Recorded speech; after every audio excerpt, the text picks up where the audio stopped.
I am for the child who's had 7 addresses in a single year because she's in foster care, because her father abused her, and her mother couldn't believe her. She is the child I am for. I am a volunteer child advocate. I am you. Florida residents call toll-free 866-341-1425.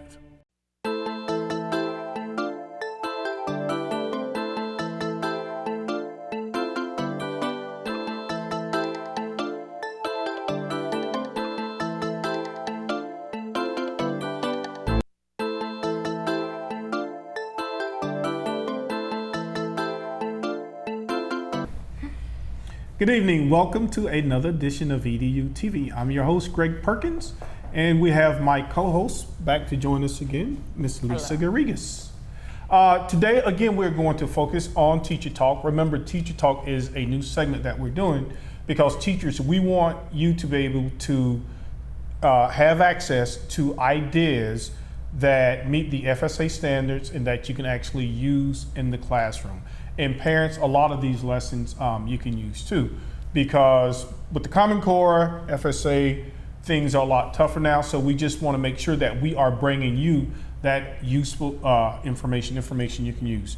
Welcome, Lisa. Are you going to give us another exciting lesson today? I sure am. I'm ready. I really enjoyed last week's lesson, the vocabulary, the kids having to demonstrate it in a variety of ways as opposed to just rote memorization. Yeah, I received a lot of good feedback from that. Yes. I really liked it because it's important to know, because you guys talk about rigor a lot in classroom. Because a lot of times, the education, famous word. Yes, education has its own, own terminology or whatever. Mm-hmm. So, and you hear rigor, but I understand, because you really want kids to understand the simple as well as complex meaning of words or any mathematical concepts. So in terms of rigor, what does that mean to you? What are they telling you guys as teachers in terms of how you need to demonstrate that? Well, in simplest terms, rigor is simply going deeper. It's taking kids to a more complex level so that they can actually apply what they learn. Mm-hmm. For example, a test that's simply multiple choice doesn't really give the kids practice that is rigorous. What can they do with what they learn versus just bubbling in an answer? So it's just really showing what they know, critically thinking, going deeper to the standards and the content that they're learning. Yeah, because I looked at that test and I was like, wow. I remember you telling me like, oh no, Greg, they have this way where they have to actually write the numbers. And I have to admit, I kind of didn't believe it. But then I looked, I'm like, wow, you got to really know your stuff in order to be able to master the new FSA standards, which some people refer to as Common Core too. Yes, with Common Core FSA, the main thing is that we want to prepare our kids for college and career. So studies show that our country spends a lot of money later on in life when the student has already graduated from high school and they realize they don't have the social skills, they can't interact with other people across the nation working in different job levels or whatever their job requires them to do, where these things they should have learned it in school. So with Common Core, I don't want to go too I don't want to go too deep with that, but it's basically preparing our students for college and career, a lot of cooperative learning, a lot of strategies to get them to think deeper and to apply what they're learning in different ways. So showing them that there's more than one way to get to a number. 20, you can use 10 and 10, for instance, which makes up 20, but 18 and 2 also make up 20. So together they can work. 20 oranges, to really understand the concept of 20, because our kids are not only competing with people in Florida or Alabama, Georgia. Correct. We're really competing on the world market, because a lot of kids that are coming over here from different countries, they see how robust our educational system is, and they're really taking advantage of it. And I'm glad to see that the United States, we're really picking it up in terms of the way that we challenge our kids. Correct. So we always appreciate any commentary from a real teacher By the way, guys, Lisa is a real teacher, so we don't have somebody on here who's just reading about stuff in the book. She actually knows what she's doing. And I really enjoyed her lesson last week that dealt with vocabulary. We also had Joanna Lopez on here from Colonial High School, and she did vocabulary too. So it's very important that kids have an extensive vocabulary, not that they are just memorizing words. So, Miss Lisa, what are we going to do today? Well, today I have an activity, an interactive activity that focuses on verbs and nouns. This caters really to first grade, actually any grade, because you know, students can still review verbs and nouns in their writing pieces and things of that nature.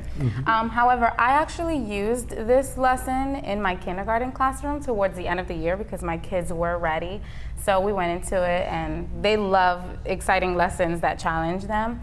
And they also love lessons that are very interactive, where they can kind of, you know, play a game and have fun with it as well. Yeah, because I have to admit, I'm a little older than you, so verbs and nouns, I probably didn't have that until my third or fourth grade elementary year. And so it shows how far education has come. You're teaching this to your kindergartens. And it's interesting that you say that. At first, going into this, you know, I even had the perspective that, are you sure these kindergartners are ready? But they were, they loved it. They did very well. This is something that I used, and I did for about 15 minutes with them. And just the fact that they were able to do it, and they were able to do it well at different levels. So I'll show you how I actually differentiated the instruction according to different, you know, levels of learning in the classroom. When, especially as a kindergarten teacher, there's so many levels that kids come in with prior knowledge. Yeah, even the fact that they would even know what a verb and a noun is, or the difference between the two, because that's critical thinking in of itself. Yes. Here's a verb, here's a noun, tell me the difference between the two. So parents, teachers, these kids can actually do this if you spend the time with them. And Lisa's gonna walk us through that. All right, so with this activity, first we actually go into, we wanna make sure that they know what a verb and a noun is first. So this is not something that you automatically have them do. They have to actually know what a verb is to a certain extent, and a noun to be able to do the activity. If they struggle a little bit, that's okay. You want them to struggle a little bit when they're learning, because it's practice. They're in the classroom, they're having fun, you're monitoring the room, they're working with, you know, together, so they're building confidence. So after you review what verbs and nouns are, you can have them go ahead and work with a partner. I had them work with their, I call A and B partners that they're designated, that they are given for about 6 weeks at a time. And I always like your lesson because they always require some degree of interaction. Oh, yes. So the kids get to work together and demonstrate, actually, basically teach or practice with each other, so they know. And which is also interesting that you say that, because I hear a lot of teachers, and I know that we were talking, you know, a few days ago about how teachers feel that they don't have the ability to be as creative in their lessons. To a certain extent, you know, obviously you have to teach certain standards, and, you know, you have to, you know, go through the curriculum and stuff like that. But you can definitely, this is a supplement. This is not something, obviously, that they give you. You have to make it in order to be creative, but you can. It is time consuming. And you have to do something to hold the interest of the kids. So obviously you still get a chance to use creativity. Correct. And I'm glad you say that, because a lot of times you say, oh, they're taking the creativity out of teaching. I don't think so. I think if you're a fun and exciting and creative teacher, you can still make things fun and interesting for the kids. Right. So with this activity, everyone has their own placemat. We could actually work on this together. This is my placemat, all right. But for this activity, you can have your own, and I'll have mine. Okay. Give you the blue since you're a boy. Okay. Should I show them the verb and noun thing there, or to the kids? You can. Right. So I just made these little placemats. You don't have to use anything special. It could be construction paper or anything really. It could be a dry erase board. You can put a line right through it and have them sort. In this activity, the students will be sorting picture cards to distinguish a verb and a noun. So I'll let you go ahead, and I won't give you too much instruction. I want you to critically think and use these picture cards and try to figure out at least a few of them. You don't have to do all of them, but figure out which ones are verbs. Okay, so I have my placemat. I'm going to do the verb and noun exercise. Yes. All right, what do I get to do? So go ahead and sort them. Do I need to close my eyes? Wherever you think. No, not at all. And Take what do your I do? time. and I'll go ahead and Okay. work on some. I may get some purposely wrong. I don't know. Oh, here's one that's blank. There's no picture or word on that. So now, why is that blank? Okay, I'm glad you asked me before you went ahead and placed it there. Okay. I'm glad you asked. This is blank because as a teacher, you want to make sure, again, that you're differentiating instruction. So in kindergarten, we had students that knew how to read, that were learning how to write, were learning how to read. So you want to use a lot of pictures, especially for ESOL, your students who do not speak English as their first language. So here you can create your own. So when you're finished, you know, if there's more time, To demonstrate you can that go knowledge. ahead and That's taking it to the next level, because here I see that this is a pizza. Yes. So I'm going to put this in the noun spot. However, if I'm a really smart kid, which I am, Okay. right, and I finish ahead of time, I could write my own noun on this side. you can write, you can draw Oh, and wow. write.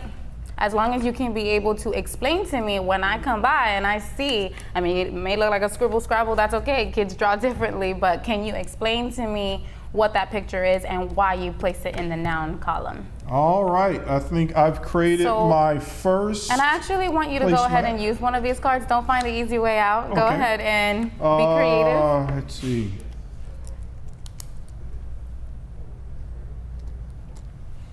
All right, so I'm working with my peer, or am I working with a teacher or a parent? Is that what I'm doing? Well, you're working with, I had my students work together with their partner, but I was monitoring the room. So, you know, as I monitor the room, I'm asking them questions. So, Okay. car. Why did Ooh, you, how did I why do, did Miss you Lisa? place car in the noun section? Because, Miss Lisa, you had told us earlier that car is a thing, or that a noun is a person, place, a thing. So I placed it in the noun category, in the nouns category. Okay, very good. And I see that this picture, which is my best drawing of a smiley face, you put it in the verbs column. Can you explain to me why you have that in that column? You know what, Miss Lisa? Because this little smiley face is smiling. Okay. That's why I put that there. Now, could this also be a noun? I suppose so. And- Smiling is a thing. Yes. Well, smiling, you can smile, so yes is an action, yes is a verb. Right. And I'm only asking you to get you to critically think. I'm Sure. not, I don't want you to think that Oh, no, you're no, no, wrong. no. Because Or it could be a if smiley you- face. Right, it could be a face. Oh. Is a face a thing? That looks. Or face is a it a thing. noun? Or, you see what I'm saying? Yes. So a lot of times, you know, you may see, as a teacher, I may Mm-hmm. have originally planned for this to be a verb, but if a student puts this picture card here, they could be right. So it's very important Right. to actually go up to them and monitor and have that dialogue. And to see what the kids are thinking. And to see what they're thinking, because a lot of times students surprise me when we're working on unscrambling words and playing games with sight words. They come up with a word that I never even planned. I'm like, I think it was slime and I can't even think. I wanted it to be Right. slime. Oh, and they came up with smile. Oh, And wow. it uses the same exact amount of, letters, and they unscrambled it. So That means you're a good teacher. Oh, thank you, I guess. So that's what I went ahead and did. And to add more rigor, the famous word, to this lesson, Okay. this leads into writing. Okay. So we want them to know, yes, we want them to be able to identify and distinguish verbs and nouns, but now how can you use them? Why is this even purposeful? Also, Why you do- can actually take this and now ask the kids to write a sentence based on the categories that I've assigned them to. Yes, and I'll explain And how. we have about 1 minute, Miss Okay, I'll Lisa. try to go so ahead and I'm quickly. dying to write my sentence. I see what I'm going to write already. So, because I specifically did this with a primary grade level, it all depends on your students. I may want to prompt you because you've never done this before. So in prompting you, I'll ask you, go ahead and pick a verb. It could be any verb. It could be one that's not even here, or it could be one there. Yeah, I would have to Draw write it one. or write, just write the verb right here. Okay, and now pick a noun, and on this side, okay, great. Oh, I like this. I like this. Do I get Okay. to pick another one? Well, let's work with these first. What I want you to go ahead and do is try to figure out a sentence where you're actually using your verb and your noun that you just picked. So don't go ahead. Oh, you're gonna try to pick Yeah, the because we easier only have one. No, we Okay, only have okay. about 1 That's minute. fine. No. So what I'm going to do is say,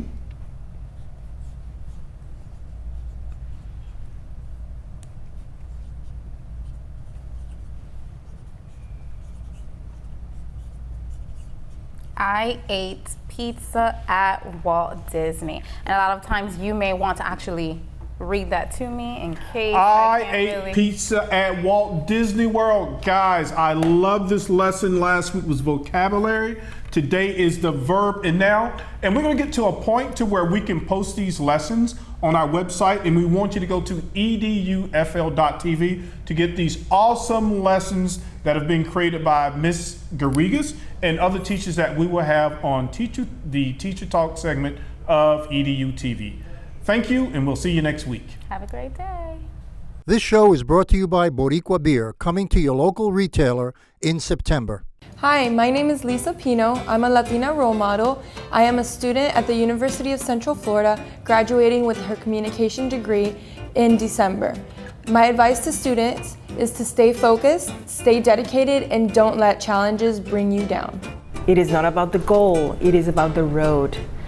Remember to keep dreaming, live genuinely, and never stop dreaming. Pursue your dreams, but enjoy the moment.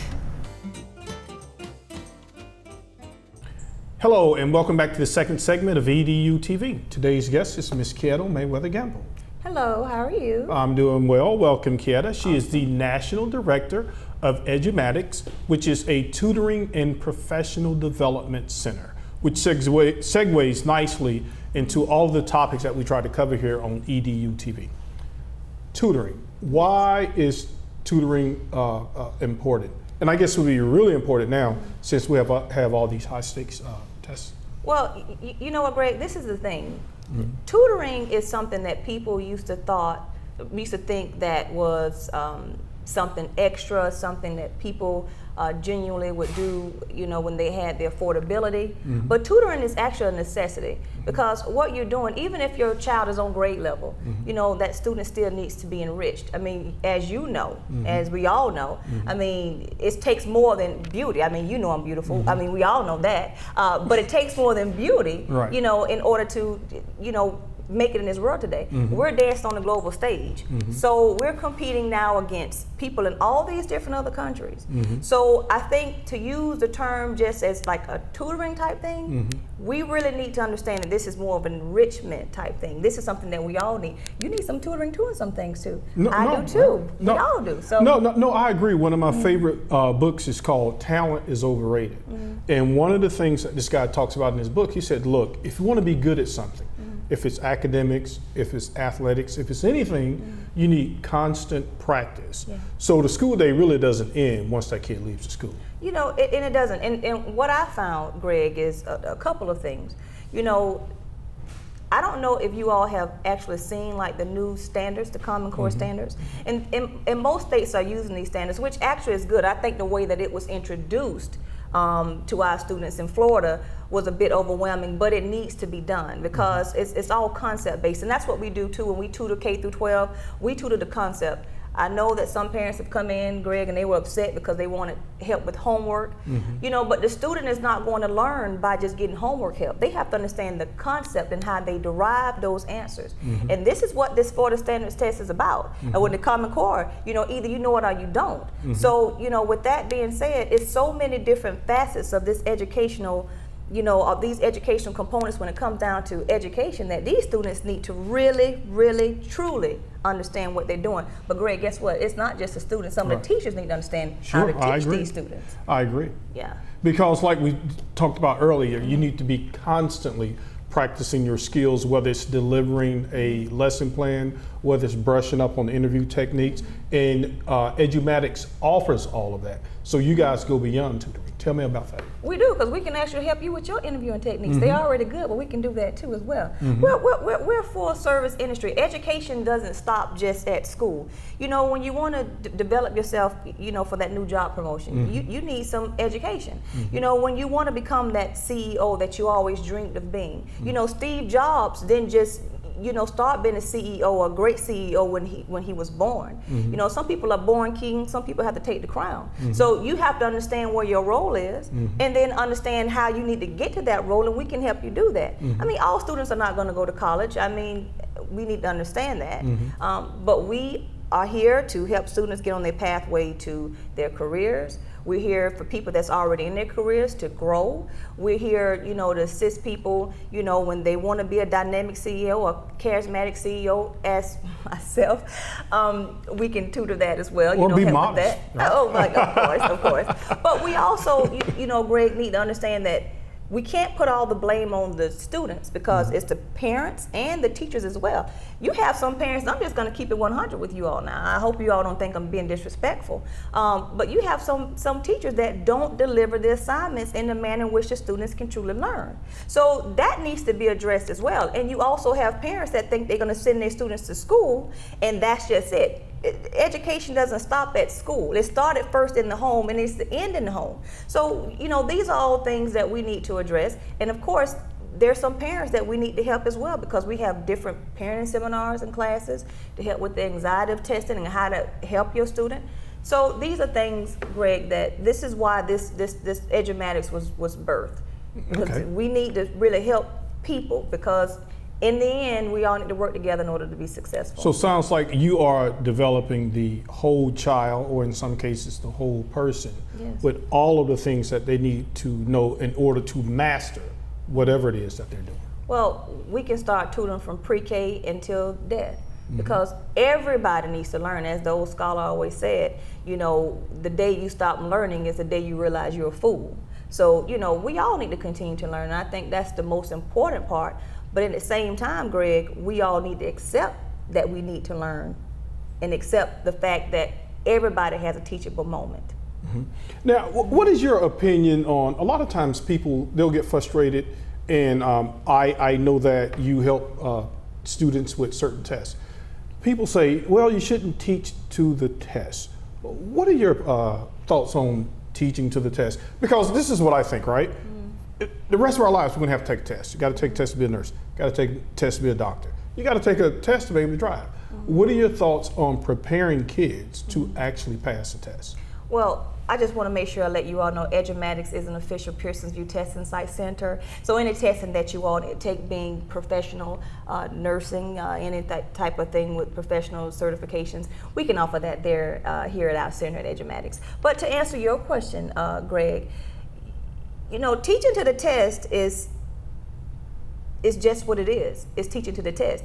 That's why I believe a lot of students don't perform on a test the way that they could, because they don't understand the concepts that's given on the test. If you're teaching a child this type of problem is going to be on the test, and the child sees the test and doesn't know how to do that problem, it's not that they didn't get that problem right when you went over with them. They didn't understand the concept and how to come up with that answer on the test. So I think we need to start focusing on teaching the concepts, because if they don't understand the concepts, they're not going to get it.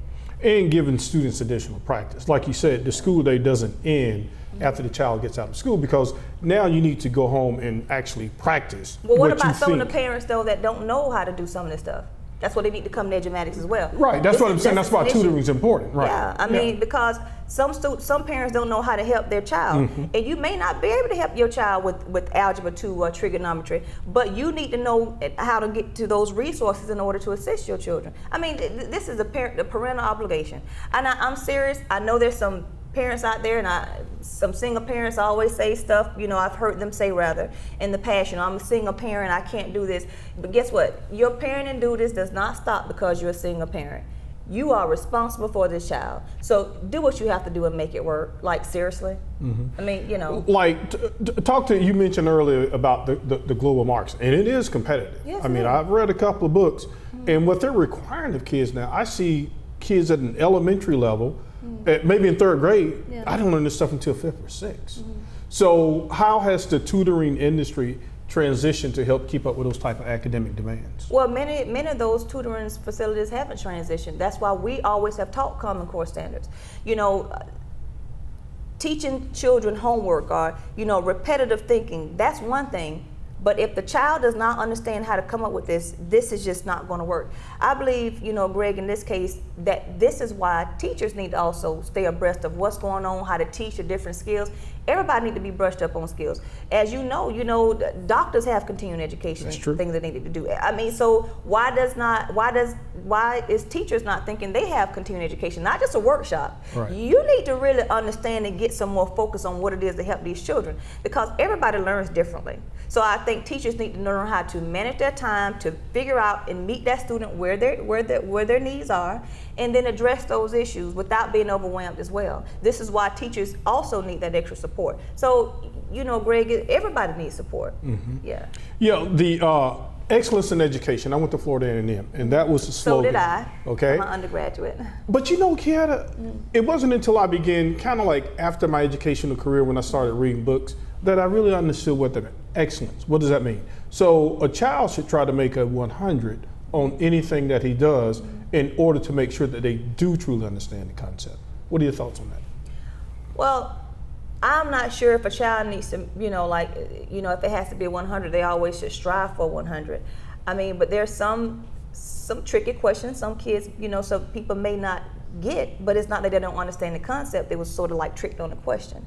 So, I just believe that, you'll know when you get to the point when you master something, when you truly understand that concept, and then you can, move forward with that, from that, and build upon that. I think that's important, to build upon a solid foundation. That's just like if you build a house, if the foundation's not solid. We all know, we live in Florida, sinkholes happen all the time. Right. So we need to make sure we build upon that and respect that, and then we can all move forward. Okay, talk to me about the achievement gap.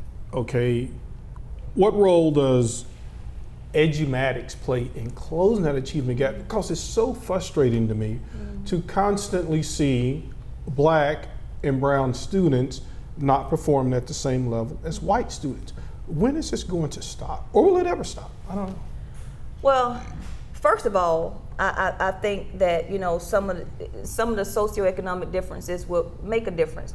You have a lot of parental involvements in certain school districts, in certain schools, because parents have more time, but also, not to say that they value education more, they just understand it, the importance of education more. So, with that being said, in order to close the achievement gap, we have to be there to help bridge the gap. And we can't identify these students just off the top of our heads. We have to know what these students are. So, when students come to us, if they need us, we give everybody a complimentary exam and see where they are. The first thing that's building the gap is finding out where the students are and meeting them where they are, so that we can build upon their skill set and to continue to improve that. It's like if you're trying to do trigonometry, but yet you don't really understand how Algebra 1 works. It's just not going to work. So this is what we need to start and meet students where they are, and then continue to build upon that. You have a lot of different ethnicities, and I'm just being honest with you, that value education differently. And that's why I was speaking on the enrichment portion of it. Enrichment is very important. You may have a smart kid, but I promise you, your kid is not the smartest kid. There's always going to be someone smarter, and you have to understand that. It takes more than being smart and beautiful, of course, to really be successful today. And that's just the truth. Because being average is going to render you obsolete so quick, it's just not even funny. So you have to do what you have to do in order to make it. And I'm telling you, you need to be well-rounded in different skills. Yeah, you need to be smart enough to understand what you don't know, so you can point those ones, those people in directions to help you. You need to understand what your weaknesses are, so you can know how to address those, so you can strengthen, what you already are strong in, yet don't dance on your weakness. So it's a lot of different things that people can do. I don't think like if you're the smartest student in the class, that means you're going to make it. I know some people that's smart, that have all kind of college degrees. As a matter of fact, doctoral degrees are some of the non-intelligent people I've come across when it comes to common sense. So, I think we need to build upon, like the whole person. Right. Yeah. But having kids to meet those minimum standards. Well, it looks like we've run out of time. I'd like to thank you again for joining us here on EduTV with Miss Kietta Mayweather-Gamble and Edumatics. Thank you and good night. Good night.